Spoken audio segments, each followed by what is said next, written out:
Mesdames, Messieurs, bonsoir. Soyez les bienvenus dans ce journal. 6 blessés légers et un blessé grave dans un accident de la route à Monnet, en plein cœur de la commune. 3 véhicules impliqués dans un carambolage hier vers 20 h. Une voiture aurait dévié de sa trajectoire. 600 000 € pour sauver le bateau ivre à Tours. La souscription est lancée. Aux commandes, le collectif Ohé du bateau qui arpentait les rues samedi pour sensibiliser la population tourangelle. Et puis les sports du week-end à la fin de ce journal avec Bastien Mathieu. Il reviendra notamment sur la victoire du Tours FC contre Valenciennes vendredi soir à la Vallée du Cher. Le Tours FC qui remonte à la 9e place de Ligue 2.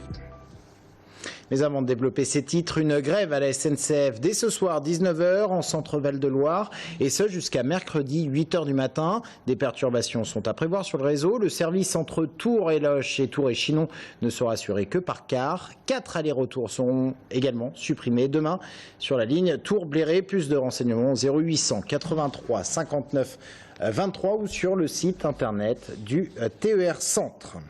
Et puis un préavis de grève cette fois-ci sur le réseau Fil Bleu pour la journée de vendredi. Grève d'une journée reconductible et portant sur l'organisation du travail chez les conducteurs tram et bus. Des perturbations sont à prévoir. On devrait en savoir plus dans la journée de mercredi. En bref, un mort dans un accident de la route hier vers 21 h sur la commune de Le Liège, dans la Touraine du Sud. L'homme a fait une sortie de route sur la départementale 94, projeté de son véhicule. L'homme était en arrêt cardio-respiratoire à l'arrivée des secours. Et puis hier soir également un autre accident, cette fois-ci sur la commune de Monnet, au nord de Tours. Accident qui a impliqué 3 véhicules dans le centre de la commune. Il a fait un blessé grave et 6 blessés légers. Sur place, Romain Delville. Le choc frontal entre les deux voitures, plus le suraccident du véhicule qui suivait et qui n'a pu éviter la voiture de devant, a ravivé de mauvais souvenirs à Monnet. Il est 20 h 10 hier soir quand les pompiers sont appelés pour un accident sur la RD 910, l'ancienne Nationale 10. Sur place, ils ont pris en charge 7 personnes et une personne est sortie indemne du véhicule qui suivait. On dénombre un blessé grave, une fracture ouverte et 6 blessés légers qui tous ont été transportés au CHU de Tours. Plusieurs personnes ont dû être désincarcérées et l'axe a bien sûr été coupé durant tout le temps de l'intervention. Le maire de Monnet, Olivier Viémont, était sur place hier soir. Ce qu'il constate aussi, c'est que les mesures préventives et coercitives ont permis de faire baisser le nombre d'accidents. Le dernier accident mortel sur la RD 910 à Monnet date de 2014. Il était dû à l'irruption d'un sanglier et c'était en dehors de l'agglomération.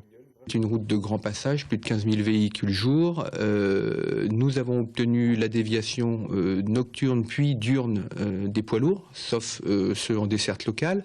Donc déjà on a amélioré au moins les conditions de l'usager pour les véhicules légers. Le préfet a souhaité installer des feux avec radar de franchissement sur l'entrée sud de Monnet et sur le feu en plein cœur du village. Autre constat amer pour le maire, ce sont ces automobilistes qui coupent par le bourg à vive allure pour éviter la départementale quand le trafic est dense. Pour l'accident d'hier soir, il semble qu'un véhicule ait dévié de sa trajectoire dans cette grande ligne droite dans des circonstances que l'enquête devra déterminer.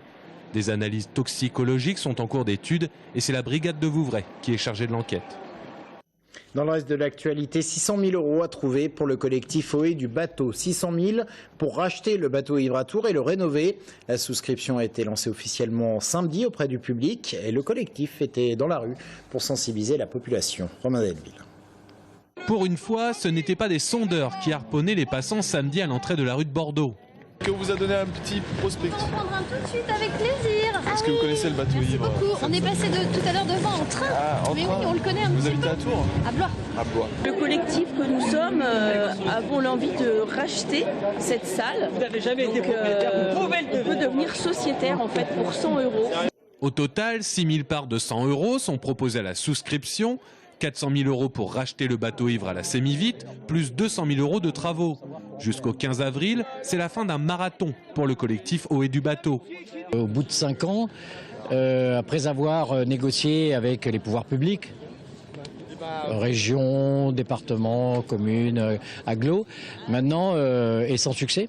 Donc maintenant, c'est de se dire que la dernière chance, la seule chance, c'est effectivement de faire appel au peuple, comme on dit.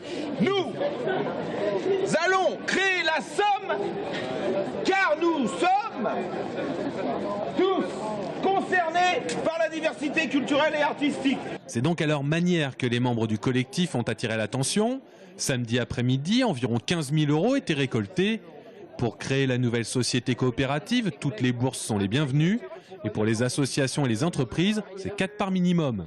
C'est le pari, on n'a pas fait de sondage avant, là c'est comme une élection on va dire en temps réel. Est-ce que la population, est-ce que les citoyens, les citoyennes, les associations, les compagnies vont bien comprendre les intérêts de ce projet et puis vont oser prendre ce risque-là, à 100 € la part sociale. Avec cette précision ultime des demandeurs de souscription.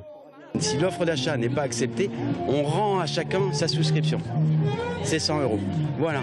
N'hésitez pas à faire connaître, à diffuser, à poser des questions sur le site. C'est que derrière le côté saltimbanque, il y a aussi des statuts calés, carrés de la future structure, même si au final, tout ça se termine en musique. Ils ont fait la queue pour y pénétrer. Les visiteurs du Japan Tour Festival. Tout ce week-end, le Vinci à Tours a vécu à l'heure de la culture nippone, les mangas pour la culture d'aujourd'hui. Mais qu'en est-il de la culture traditionnelle japonaise? Avait-elle sa place sur le salon?